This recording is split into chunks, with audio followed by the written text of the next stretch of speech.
Hi అండి అందరికీ కూడా మా బావ అయితే 2 కేజీలు చేపలు తెచ్చారు కదండి. దాన్ని అయితే నీట్గా క్లీన్ చేసుకొని మంచి ముక్కలు చిన్న చిన్న ముక్కలన్నీ కూడా ఫ్రై చేసుకున్నానండి. ఇంకా బుర్ర తోకలు అయితే ఉంటాయి కదండి, అవైతే ఏం చేయాలని అడిగితే ఇంకేం చేస్తావు చారు పెట్టు అవైతే యాప్కు అన్నారు. దానికోసం అయితే చారుని అయితే ప్రిపేర్ చేస్తున్నానండి. దానికోసం ఉల్లిపాయలని పచ్చిమిరపకాయలు నూనెలో బాగా ఫ్రై చేసుకోవాలండి. ఫ్రై చేసుకున్న మెంతుల్ని పోపుని పచ్చిమిరపకాయలని బాగా ఫ్రై చేసుకున్న చేపల రసం అనేసరికి కొత్తిమీర కరివేపాకు బెస్ట్ కదండి. అందులో కరివేపాకుని కూడా యాడ్ చేసుకుని బాగా కూడా ఫ్రై చేసుకోవాలండి. చూడండి తాలింపుల గోల్డెన్ రెడ్ కలర్ వచ్చినంత వరకు కూడా మనం బాగా ఫ్రై చేసుకున్నట్లయితే చారు కూడా చాలా చాలా టేస్ట్గా ఉంటుంది. ఇందులో ఖచ్చితంగా మెంతుల్ని అయితే కన్ఫర్మ్గా వేయాలండి.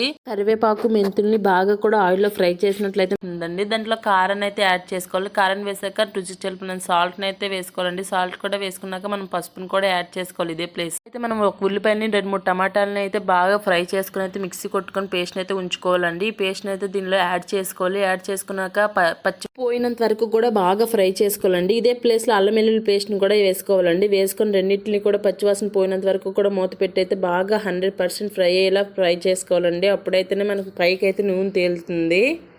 పైకి నూనె తేలినంత వరకు కూడా సిమ్ టు మీడియం ఫ్లేమ్లో మూత పెట్టుకుని అయితే బాగా ఫ్రై చేసుకోవాలి. నేను వీడియోలో చూపిస్తున్నాను చూడండి, పైకి అయితే నూనె ఇంకా తేలుతుంది. ఇదే ప్లేస్లో మనం చేపలలో తలకాయని అలాగే తోకల్ని కూడా యాడ్ చేసుకోవాలండి.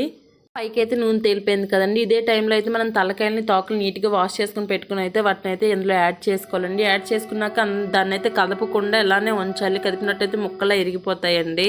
చింతపండు రసం వేసినట్లయితే పుల్లగా చాలా టేస్ట్గా ఉంటుందండి. ముక్కలకి అంతా కూడా పట్టి చాలా బాగుంటాయి. మనం తలకాయని తోకని నూనెలో వేపేసినట్లయితే టేస్ట్ బాగోదు, పిల్లలు తినరు కదండి. అందుకోసం నేను ఇలా అయితే ట్రై చేసి మా ఆయన చేయమన్నారని. చాలా బాగుంది చూడండి.